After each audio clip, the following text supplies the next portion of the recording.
রাধে রাধে বন্ধুরা, আজকে রাত্রের মেনু পটল কুমড়ো আলুর তরকারি হবে। হ্যাঁ, আলু এই ভাজা হয়ে গেছে, আলু পটল ভাজা হয়েছে।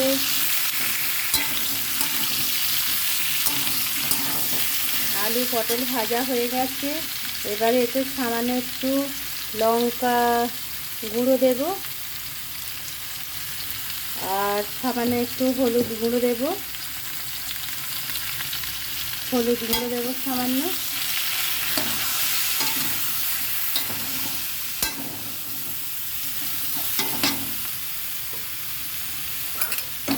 আর একটু লবণ দেব।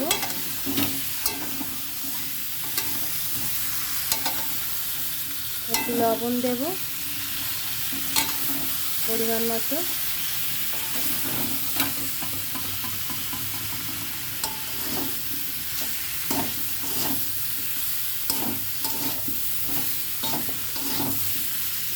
এটা নেড়ে চেড়ে একটু মশলা কষে নিলাম, নিয়ে আর একটু জল দিয়ে দেবো।